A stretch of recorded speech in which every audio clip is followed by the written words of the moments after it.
Oh man, where do we start? I definitely want to talk about the top ranked card and the stuff that was going on over the weekends, but I want to start with AB and also Deontay Wilder. We haven't been on here for a minute. We didn't get a chance to really talk about Wilder. Um, Similarities, parallels, kind of in their downfall. If you think about it, I was thinking about this the other day. I'm like, man, it's some type of parallels. AB a little bit more cocky. You know, th- there's love for his downfall in certain circles. You know what I mean? People are kind of waiting for this. I mean, his downfall has been a long time coming, but his latest knockout against Blair Cobb. I've always been an AB guy. Some of his antics, and was he obnoxious? Yeah, he was. But AB was good for boxing, in my opinion. I don't want to talk about him like he's out of here, but all jokes aside, he's probably out of here.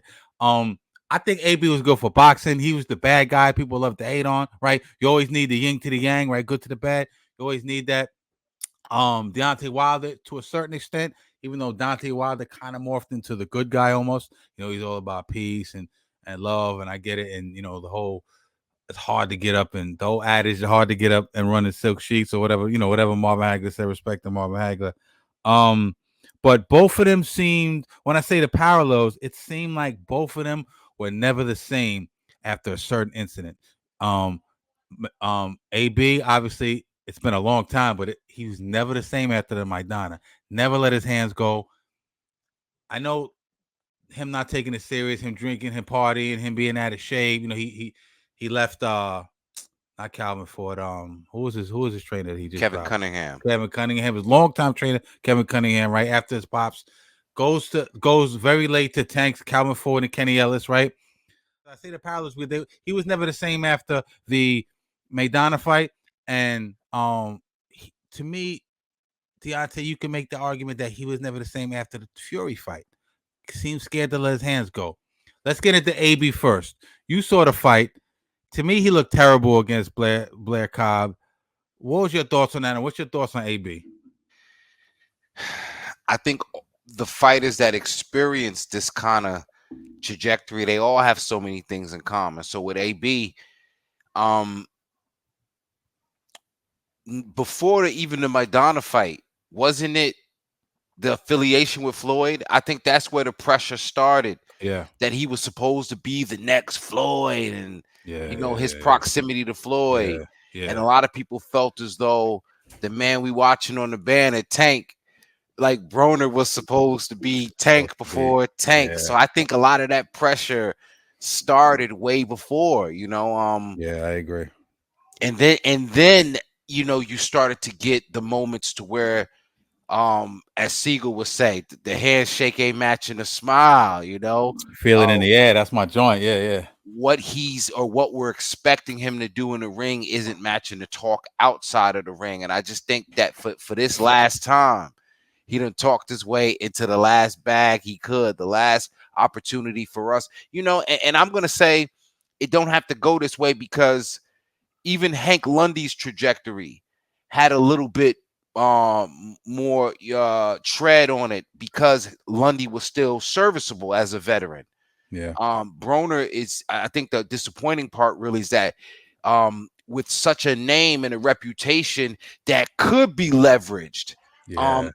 I Yeah. mean, instead of expecting him to be a superstar, respectfully, he could be a hell of a gatekeeper You if could. we want to test the metal of welterweight opponents. But he doesn't take him, and let me not make any accusations. It doesn't appear as though he takes himself or the fight game serious enough at this point. Hell of a talker. If we listen, if I need to scare somebody over the phone, and I'm like, yo, tell these niggas we mean business. Word, I want word, Broner to word. take that phone and Yeah. make terroristic threats and all that old Yeah. We all bullshit. got a But man like that who talk wild shit but don't back it up. You know what I'm because you saying? can't Or take him back it up with and you, get beat up. Yeah.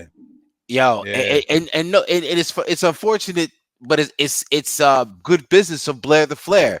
We know he's Yeah. always kind of been a fringe welterweight.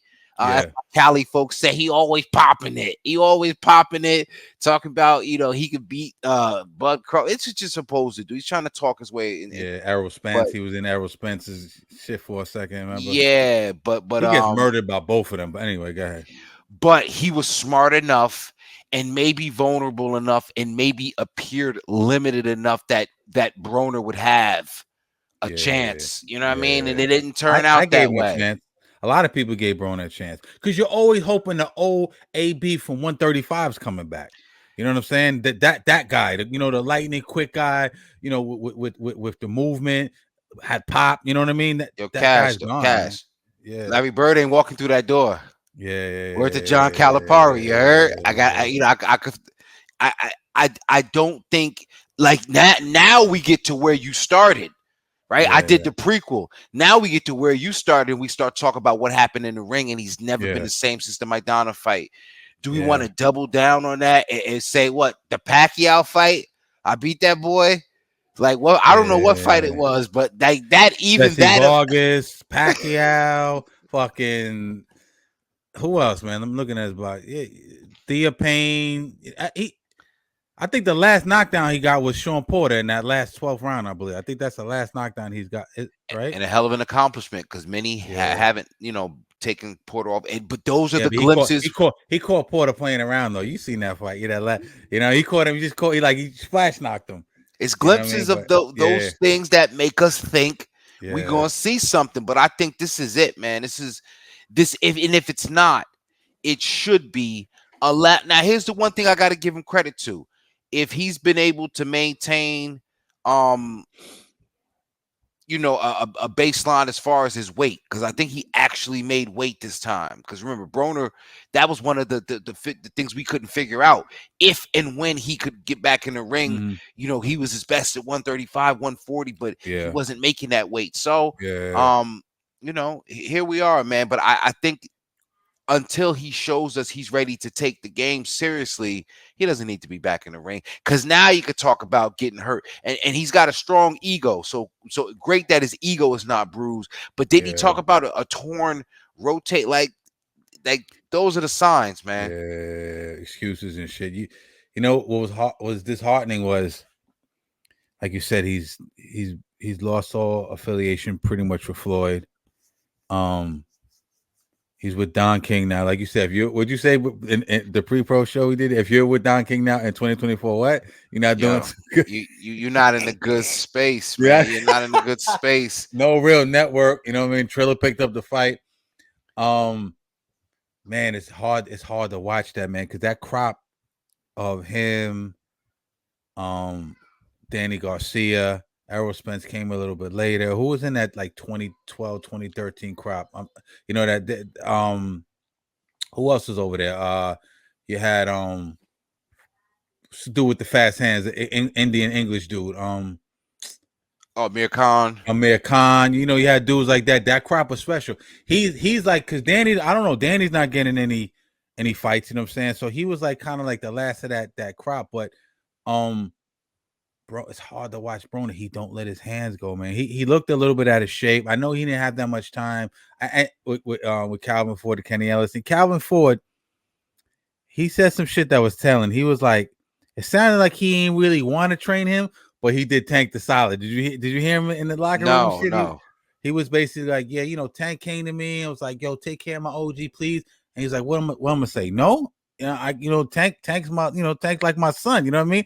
That's like Tank was like, yo, come on, you know what I'm saying? They're not gonna say no to Tank. Tank is, feeding everybody over there. But he's Tank OG, but Tank really like his OG now, you know what I'm saying? But do you think, let me ask you this, do you think that a full training camp with Calvin Ford would have made a difference? Because Calvin Ford said he listened to everything in the brief time that they were together. You know what I'm saying? He listened to everything, he was on time. He was good. Do you think more time with Calvin Ford and Ken Ellis would have made a difference, or it don't even No, matter? No? no. I don't think it would have mattered because that's Broner's, kind of the Achilles heel. And it's like Yeah. the reason why he was over there, because I thought he was listening to everything Kevin Cunningham was saying. Yeah. Yeah. So Yeah. when did you stop listening to Kevin Cunningham? What went wrong in that relationship? And Right. again, things change, but you Yeah. can't continue to be the common denominator. It was only good because you had nowhere else to go. Of course, he's Kevin going to listen. Cunningham's a no nonsense ex former cop, right? No nonsense type of Absolutely. dude. You know what I'm saying? Did wonders with Devin Alexander. He not playing the AB bullshit. I know they were together for a long time, but he's not playing that shit with AB, man. So as you were explaining, I'm thinking, he came with him and said, my boy need a place to stay. And first thing she thinking is why his mother won't let him stay at her house. He must have did some bullshit okay, suppose his mom's maybe in the wrong. Yeah. He better make sure he do everything that we say, or else he's up out of here. So there really is no way to tell if he was abiding by it because he wanted to be better, or because he was more disciplined, or simply because he ain't have no other options. And I'm thinking he just didn't have any other options. So you mentioned him being the gatekeeper. Is he was already a gatekeeper? Is he going to remain gatekeeper status? Could we possibly get a Devin Haney rebuild fight versus him? Well, here's the thing: when we say he was a gatekeeper, he never really got a chance to honor that duty. Think of Game of Thrones. Gatekeeper to what? You're right. Yeah. Yo, you know what I mean? If you on the wall, you know what I'm saying? Like that's some honorable shit. You know what I'm saying? They think you on the wall because you portray but a lot